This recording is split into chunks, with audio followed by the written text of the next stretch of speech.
State Senator Tim Sheldon. Good morning, Jeff. There we go. All right. Nice to talk with you here this morning. First things first, I was talking with State Representative Drew McEwen yesterday, and he's thinking with Sunday being the 105th day, we'll be moving into special session, and there's no real signs that we're anywhere close. What do you think about that? Well, I think that we're very close on I think we are going into a special session, but that's not unusual. I've been to 35 or 40 of them, something like that. So, it can last up to 30 days. Might end sooner.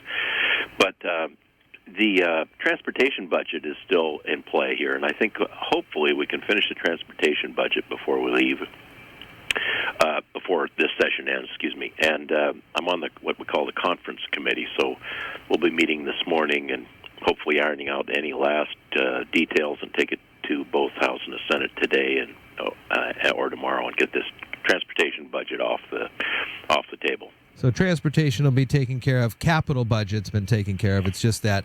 Well, we haven't agreed on the final capital budget. Oh, you haven't? Okay. The House and Senate have passed their versions. The House version is about $56 million more in spending, and the trouble with putting that to bed is that with the general operating budget, the general fund budget, which is so controversial with school issues, that will dictate how much interest is paid.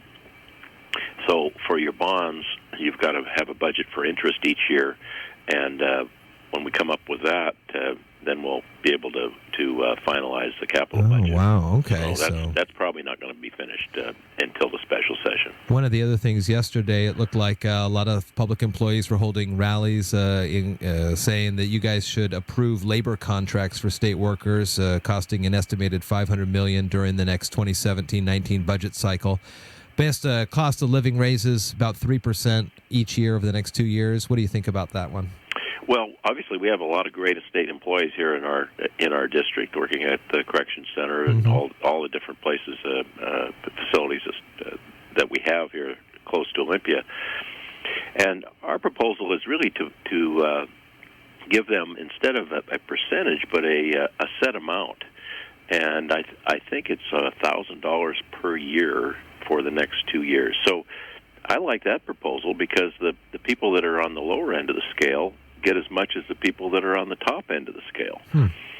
And when you just do percentages, what it does is it just continues to spread the difference between the high-end managers and the lower-level workers. So we'll see how that works out. They're going to get a good increase, though, I'm sure. One of the things that the Senate was voting on over the last couple of days was this creating a low-income home rehabilitation revolving loan program. It looked like it passed pretty well, 47-0 with 2 excused. This was Senate Bill 5647. What can you tell folks about that? Gee, I don't know all the details. I know that we've got a lot of money for housing projects in our capital budget, so we'll see how it turns out. But I think that bill, it may have dealt with veterans, but I think it gave a tax credit up to $2,500. Okay. For individuals. So that may, and the good thing there is you promote housing, which creates a tremendous amount of jobs in our economy. Yeah. Another one I thought that was pretty interesting that is passed. It looks like it's passed both chambers now. It was started with Senate Bill 5100 requiring live financial literacy seminars for students at institutions of higher education. Kind of a neat thing, I suppose, is, we have Dave Ramsey here on the air every day. He talks a lot about financial literacy, and there's a lot of great credit unions around that do the same. This seems to me like a pretty good idea. I wonder, though, if maybe it should be down into high school or maybe middle school. Right. A very good idea. And we've talked about that several times, and also have some of those same institutions that you mentioned, the credit unions and banks, that give some volunteer time to help young people realize that how do you manage a checkbook, how do you compute interest, those kinds of things. Computers doing this all the work these days, so to have some sort of working knowledge on this has got to be important. Well, Einstein was a great scientist, and one of his wonderful quotes was, the most powerful force in the universe is compound interest.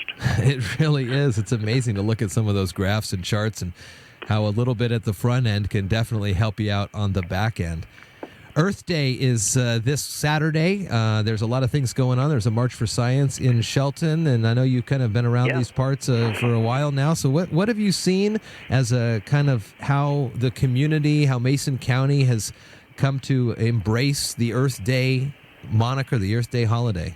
Well, it's a bigger thing in Mason County than it ever was, and part of that, I think, is because we live in such a wonderful area with the South Sound and Hood Canal. Water quality is always a big deal.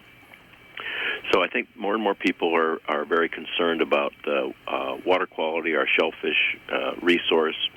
They're concerned about the forests as well, which are a tremendous resource for us here in Mason County. You mentioned science and what's going on. Are very proud of our Shelton group with the robotics program that they have and the kids that are going on to national competition. So that's really exciting. They've got they were posting the link. The school district was posting the link earlier, and I got to say, during the newscast, I was checking in and seeing if I could see them out there.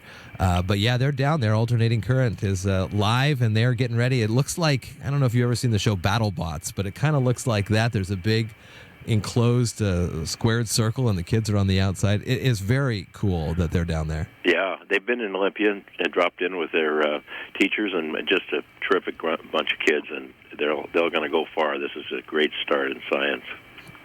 State Senator Tim Sheldon, always good talking with you. Have a good rest of the Earth Jeff. Week. We'll talk next week about, I guess we'll probably, so if the session doesn't, the session will end Sunday. And then does it go right into special session Monday, or is there a break? Or that's up to the governor. Okay. You know, the legislature can call a special session, but both houses would have to vote two-thirds with a two-thirds vote. So that's very unusual. But usually it's worked out with the governor when to start. And I think we'll begin pretty rapidly here. We may take a couple days for the negotiators to work. But one thing I would really prefer, if you got just a second here, to have the special session begin just as soon as the regular session is over, because if you have a break, then the people running for office are allowed to raise funds. Mm-hmm. So a couple years ago, we had a 2-week break where Jan Angel in the 26th district was being challenged by a fellow Dr. Schlicker, and they both went out and raised just a whole bunch of money. Ed Murray was a legislator at that time, now mayor of Seattle. Mm-hmm. He went out and raised a whole bunch of money. Well, you know, what's that about? If you're going to be in the legislature, you're not supposed to be in session. You're not supposed to be raising money. So we don't need to have breaks where people just go on these massive fundraising efforts. I do remember that. Yeah. So it'll start right away. You know, one of the things that we were talking with Rep. McEwen yesterday, and he says, you know, something's got to change. He's seen in his now time kind of a little closer to the negotiation process, and he knows of a lot of great state lawmakers that just get burnt out on these special sessions. He says, well, maybe an idea could be that we take our December revenue forecast, and that's what we use for the budget. We don't wait around till the March one, and then when the March one comes around, we use that at the end for whatever could be left over. What do you think about that? Well, it's a better idea. Right now, some people will be kicking the can waiting for the June forecast. Sure. And the June forecast is not going to be very good. So when you kick the can down the road, and that's what Representative McEwen's trying to avoid, you just prolong the problem. It doesn't get any better. So, but I can say, over my time in the legislature, there was a time when we went back to Olympia with deficits of $6-8 billion, these kinds of problems. Mm-hmm. But now we write our budget and we have to balance it for 4 years out. So that's very helpful in smoothing out these peaks and valleys that we've had with revenue and expenditures.